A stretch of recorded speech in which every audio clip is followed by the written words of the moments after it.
E olha, nós estamos recebendo aqui no estúdio do Jornal do Piauí o secretário de Governo Osmar Júnior.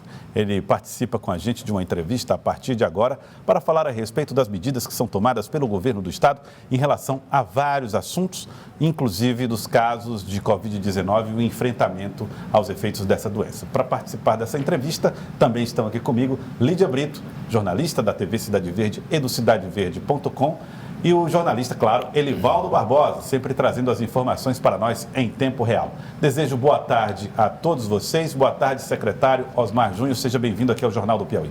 Boa tarde, Elson. Satisfação grande reencontrá-lo aqui. Bom, nós vamos falar sobre vários temas, mas eu gostaria de começar falando com o senhor a respeito da discussão que vai acontecer agora com os técnicos do Comitê de Operações Emergenciais especializados em saúde, que estão inclusive propondo, através do Conselho de Secretários Estaduais de Saúde, que haja mudanças e maior rigor nas normas hoje sendo adotadas por força do decreto do governo do estado. Entre os pedidos está que o toque de recolher seja de 8 da noite às 6 da manhã. Esse assunto já foi colocado para o Palácio de Karnak e como isso está sendo avaliado? Olha, nós vamos receber hoje, no final da tarde, um relatório do COI, onde ele faz um balanço da evolução dos casos aqui no estado e também da ação de saúde, sobretudo de internações. A partir daí é que serão sugeridas as medidas. Mas eu adianto que há uma convergência dos governos estaduais, dos governadores e dos secretários de saúde, no sentido de que nós precisamos de medidas de caráter nacional, porque o Brasil é um país muito integrado, é um país continental, mas muito integrado, onde as pessoas circulam muito. E é importante as pessoas estarem atentas que hoje só se conhece um modo em que o vírus se move, é através das pessoas. Então, enquanto se mantiver um ritmo de contato elevado, como infelizmente ainda temos no Brasil, dificilmente se conseguirá conter esta onda sem que ela provoque um quadro de maior gravidade, infelizmente com um número maior de mortos. O que o senhor quer dizer é que se houver uma mudança no horário, por exemplo, do toque de recolher, tem que acontecer em todos os estados do Brasil? Essa é a proposta feita e isso caberia ao senhor presidente da República, nesse momento, ao invés de gerar crises, como está acontecendo, infelizmente, de noticiar fatos inexistentes, ele deveria estar convocando governadores, prefeitos, prefeitas, lideranças, no sentido de estabelecer um plano emergencial para conter essa grave crise, esta onda perigosa que já matou mais de 250 mil pessoas e, infelizmente, pode ainda matar muito mais. Secretário, mas isso não vai acontecer. O presidente, ele se manifesta diariamente, ele é contra o lockdown.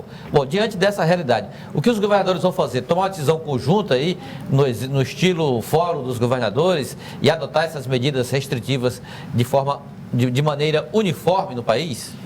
Eu acredito que deverá haver uma convergência com a maioria dos governos estaduais. Eu não posso falar de todos, mas como parâmetro nós temos uma nota assinada pelos governadores agora, em que 19 dos 27 governadores assinaram. Portanto, eu acho que há uma tendência de convergência. No caso do Piauí... E aí dispensaria até a decisão do presidente, né? Se há uma integração entre as decisões, né?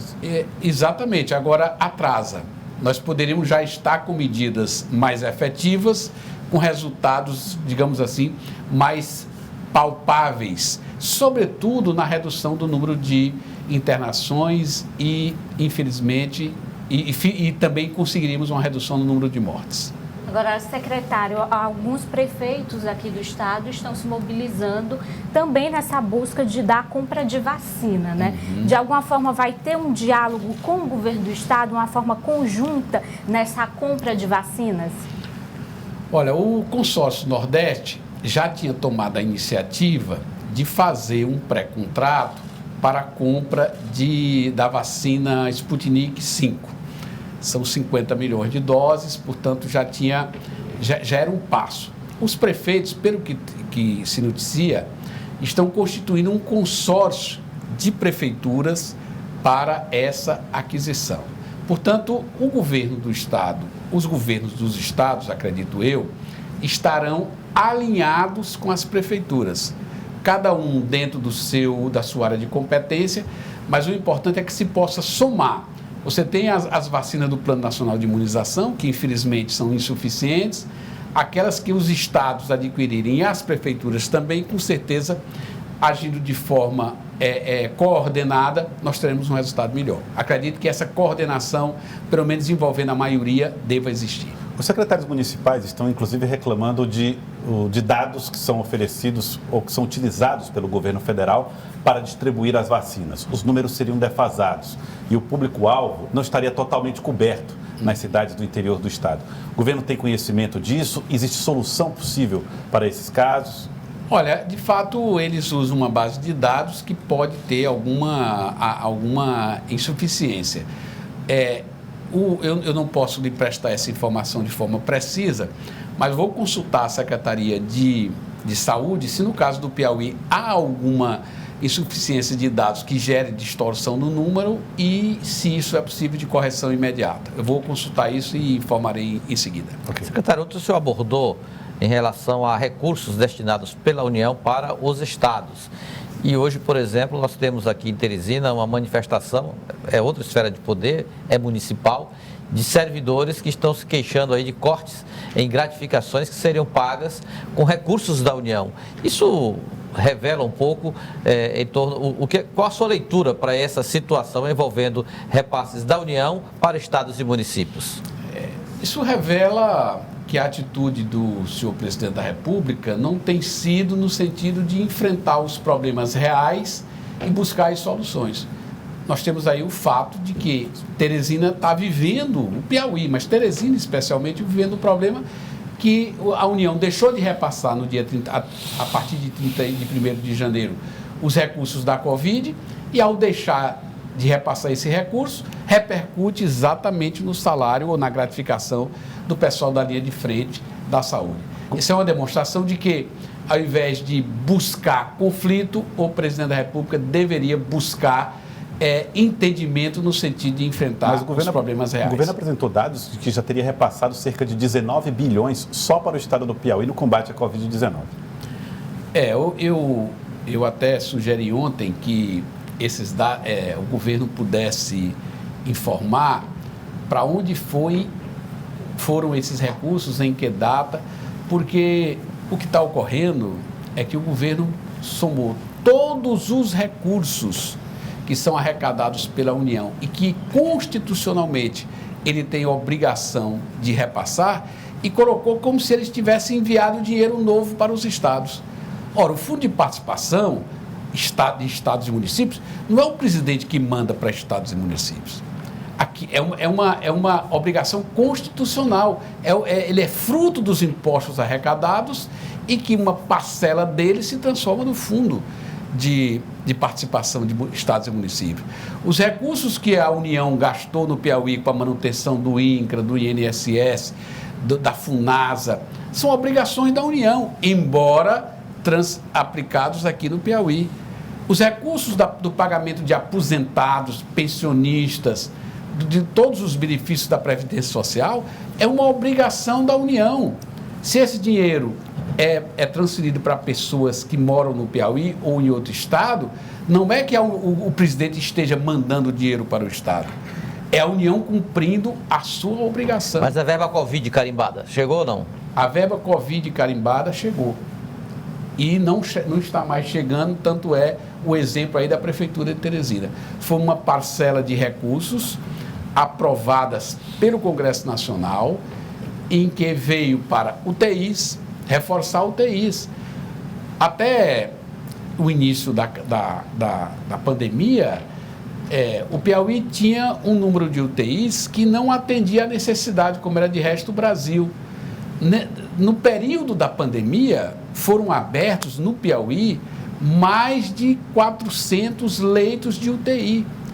E desses leitos, eles foram credenciados pelo SUS. Ou seja, para cada leito, o SUS o Ministério da Saúde, via o SUS, enviava uma determinada quantia de recursos, que é exatamente R$ 1.600 por leito dia.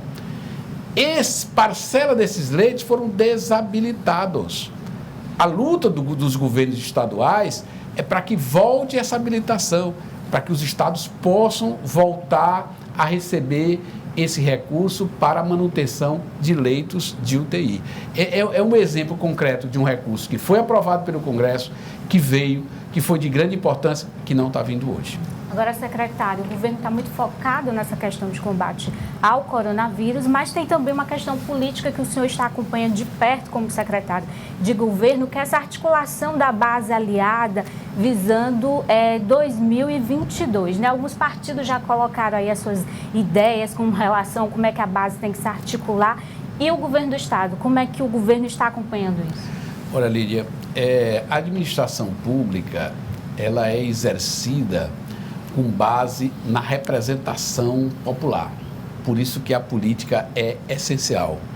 Eu, às vezes, ouço falar que algumas pessoas querem tratar a administração pública como se fosse uma empresa, pudesse ser gerenciada como uma empresa. Não é possível isso. Eu dou o exemplo você pega uma loja de departamentos que vende eletrodoméstico, por exemplo, ela tem uma filial numa determinada cidade, se aquela filial não está dando lucro, a decisão da empresa é tomar medidas. Se não conseguir superar esse problema, o que ela faz? Ela encerra as atividades naquele local. Por exemplo, a Ford do Brasil acaba de encerrar as atividades da sua empresa aqui no Brasil. Por quê? Porque não estava dando lucro. O objetivo dela é ter o lucro. A administração pública não. Então aí não pode encerrar a atividade. Não pode encerrar. Você não pode encerrar as atividades de um hospital porque ele está muito caro. Então, por isso que você tem que conquistar apoio para as medidas. Eu, às vezes, falava com o pessoal do COI, são médicos, são enfermeiros, psicólogos, fisioterapeutas, técnicos competentes, dedicados, e que eles enxergam o quadro e eles apontam medidas, às vezes, que eles não compreendem por que o governo não toma. Eu lembrava para eles que um médico, quando vai operar um paciente, ele tem um paciente anestesiado. Aquele paciente está nas mãos da equipe médica, que tem a responsabilidade de conduzir aquele processo, aquela cirurgia. Na sociedade, o paciente não está anestesiado, ele reage.